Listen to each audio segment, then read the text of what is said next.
Hey folks, Brian James at Three Rivers Wrench. This is going to be a quick video on subframe bushings. You got brand new bushings, right? So what goes where and how do you do this?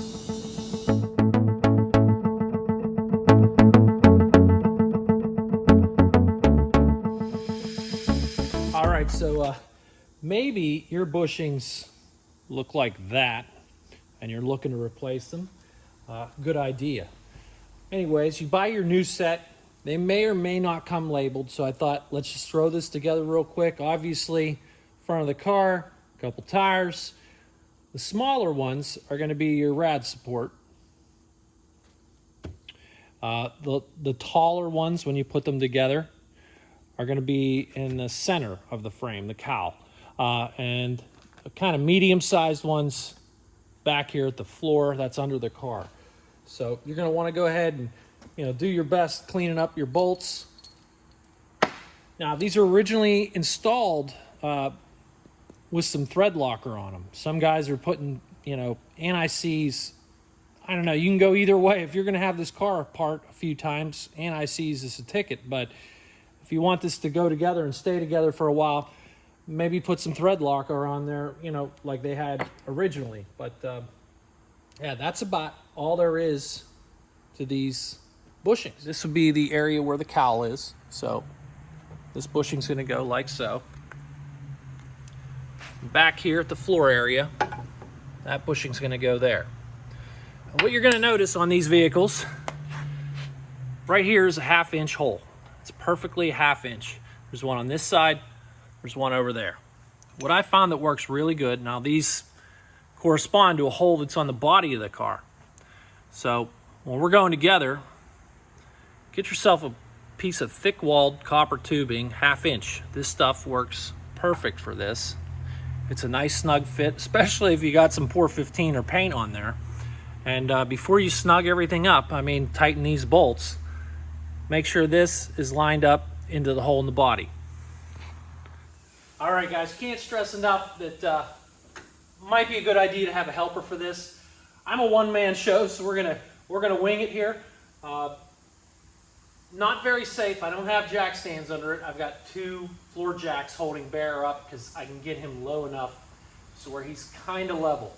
So what we're going to do now is we're going to go ahead and put our bushings on the tops of the subframe. Then we're going to roll him under and do our best to line everything up.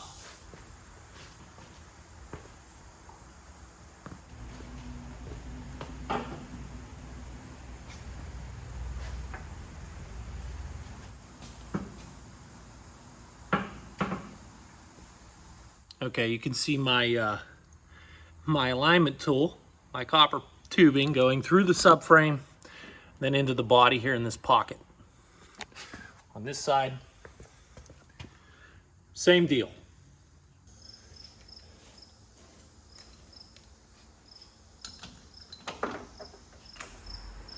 I'm just going to start these bolts a little bit.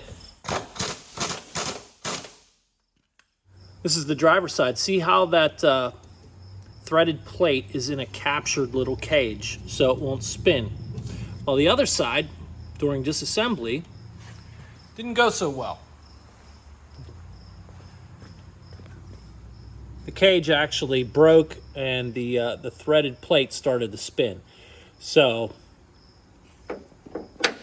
just an FYI, that threaded plate can be held with a 1.5 inch wrench.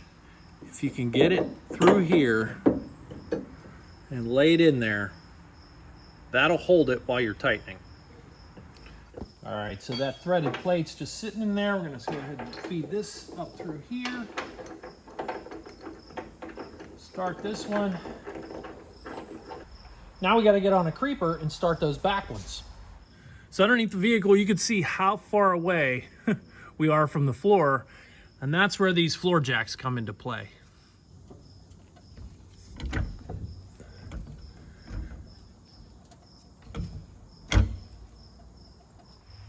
All right, we're much closer now.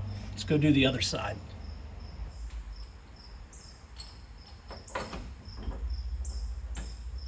So again, guys, I'm not using jack stands. This is dangerous, so do what I say, not what I do. Be careful.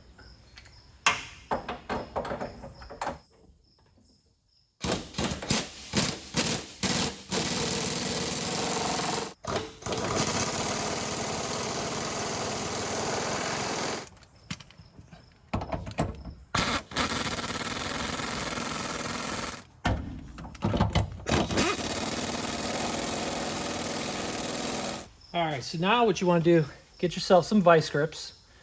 Don't take a chisel and a hammer and try to hammer this pipe back out. It's just going to deform the top and it's going to make it that much more difficult to get out. Just clamp it with some vice grips. A little spinning action here. There you go. Might even be able to use this to fix your wife's sink still.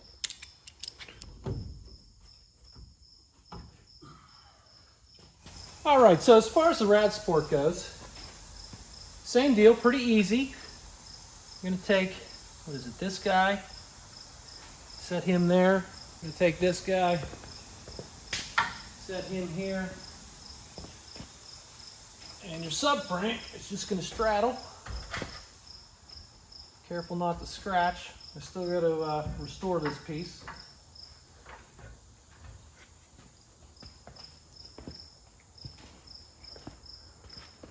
You got your new bushing. Save your old top washer and bolt.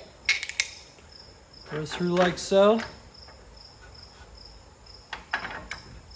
Underneath, you're going to have another big washer, a lock washer, and your nut. Let's go under here. Same thing on the other side. Feed that through. And then just tighten those guys up. Good to go.